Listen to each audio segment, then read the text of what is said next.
Secondly, Pakistan needs to build a national consensus on the state's national interest, taking all stakeholders on board.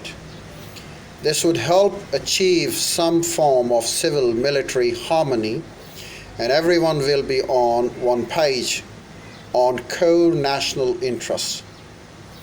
This would pave the way and pave the path for the development of comprehensive and broad based national policies, including national security strategy. This is a necessary step for political economic stability.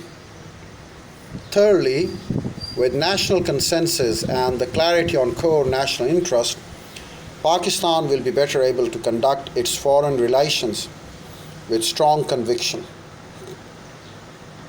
Pakistan should employ continuous and solution oriented efforts for pragmatic political solutions to its foreign disputes. Persistent diplomacy is the only way forward to resolve conflicts and ensure sustainable external and internal security. All these steps will be helpful in removing hurdles in our way to becoming a truly independent state. Admittedly, this process will slow and be gradual, but it is the only way out, as we cannot expect an overnight change. This path to progress lies in consistent and sustained efforts instead of episodic and radical measures. We need to take the steps in the right direction, and we need to further our development, strengthen the nation. Well, Pakistan has gone through certain phases. If we talk about the days right now in 2023, our foremost concern is the economic troubles. We need to deal with our budget, we need to deal with our reserves, we need to improve our exports, and we need to deal with the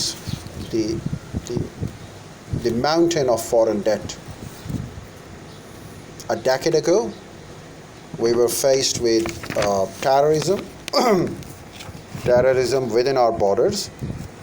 So our greatest concern was the peace, and Pakistani forces, Pakistan's intelligence and Pakistan's army successfully achieved it. And in fact, the strength of Pakistani nation does not lie in the state. The strength of Pakistani nation lies in the society. And the truth of the day is that a state without society is meaningless. And yes, a state without society is meaningless, that's for sure. But also, a society without a state is also meaningless. So Pakistan has been heading in the direction of a society, a very strong, firm society. Without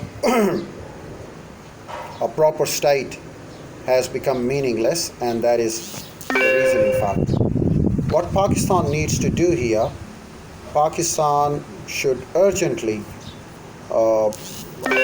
consider the problems that it has been facing, and the day is not far that Pakistan will emerge as the most successful nation.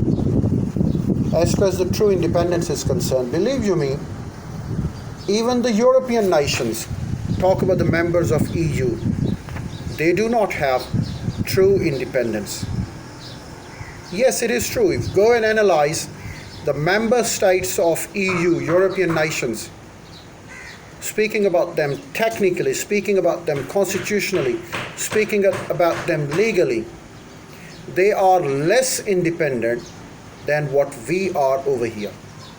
Yes, there are bindings. If you become the member of an organization for your financial benefits, you lose some part of your sovereignty. And it is also true to Pakistan that Pakistan has faced problems. We cannot compare and contrast ourselves with EU because EU has certainly ordained great financial benefits.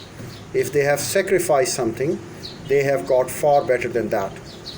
But Pakistan is will certainly get the greatest of the independence, greatest of the sovereignty, greatest of the progress, and the greatest of the security. The day is not far when we'll talk about all those good things. Even if we do not talk about, forget about our generation, probably the generation of my children, and certainly the generation of my grandchildren, the generation of my great-grandchildren, and so on. That's all for the day.